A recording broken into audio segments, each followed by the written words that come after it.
ಎಲ್ಲರಿಗೂ ನಮಸ್ಕಾರ. What special today ಚಾನಲ್ಗೆ ಸುಸ್ವಾಗತ.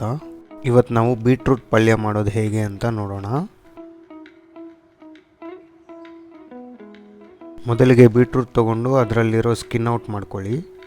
ಸ್ಕಿನ್ ಔಟ್ ಮಾಡಿದ್ಮೇಲೆ ನೀಟಾಗಿ ನಿಮ್ಗೆ ಯಾವ ಸೈಜಲ್ಲಿ ಬೇಕೋ ಆ ಸೈಜಲ್ಲಿ ಕಟ್ ಮಾಡ್ಕೊಳ್ಳಿ. ಕಟ್ ಮಾಡ್ಕೊಂಡ್ಮೇಲೆ ಒಂದು ಕುಕ್ಕರ್ ತೊಗೊಂಡು ಆ ಕುಕ್ಕರಲ್ಲಿ ನೀವು ಕಟ್ ಮಾಡ್ಕೊಂಡಿರೋ ಬೀಟ್ರೂಟ್ ಆ್ಯಡ್ ಮಾಡ್ಕೊಳ್ಳಿ. ಈಗ ಇದಕ್ಕೆ ಸ್ವಲ್ಪ ನೀರನ್ನು ಬೆರೆಸಿ.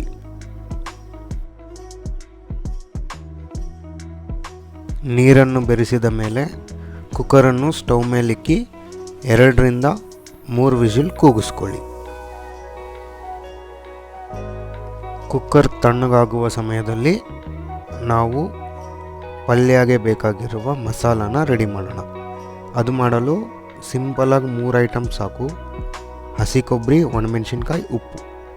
ಈ ಮೂರನ್ನು ಒಂದು ಮಿಕ್ಸಿ ಜಾರಿಗೆ ಹಾಕಿ ನೀಟಾಗಿ ಗ್ರೈಂಡ್ ಮಾಡಿಕೊಂಡ್ರೆ ಸಾಕು. ಈಗ ನಮ್ಮ ವಿಡಿಯೋಲ್ಲಿ ಕಾಣಿಸೋ ರೀತಿ ಮಾಡಿದ್ರೆ ಸಾಕು. ಈ ಮಸಾಲ ಇಟ್ಕೊಂಡು ನಾವು ಪಲ್ಯವನ್ನು ರೆಡಿ ಮಾಡೋಣ.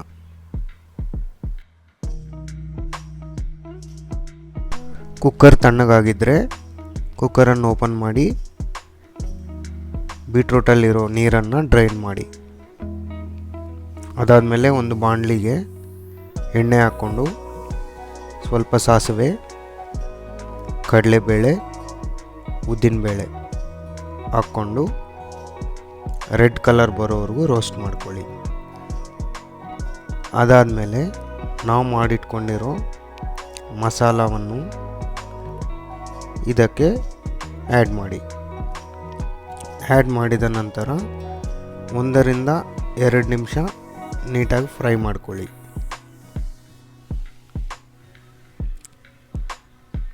ಹಾಗೆ ಸ್ವಲ್ಪ ಕರಿಬೇವಿನ ಸೊಪ್ಪನ್ನು ಆ್ಯಡ್ ಮಾಡ್ಕೊಳ್ಳಿ. ಇದು ನೀಟಾಗಿ ರೋಸ್ಟ್ ಆಗಿದೆ ಅಂತ ಗೊತ್ತಾಗಿದ್ದೆ ನಾವು ಆಲ್ರೆಡಿ ಬಾಯ್ಲ್ ಮಾಡಿಕೊಂಡಿರೋ ಬೀಟ್ರೂಟನ್ನು ಇದಕ್ಕೆ ಹಾಕಿ ನೀಟಾಗಿ ಮಿಕ್ಸ್ ಮಾಡಿ. ಅಷ್ಟೇ, ತುಂಬ ಕಡಿಮೆ ಐಟಮ್ಸಲ್ಲಿ ಒಂದೊಳ್ಳೆ ಬೀಟ್ರೂಟ್ ಪಲ್ಯ ಸವಿಯಲು ಸಿದ್ಧ.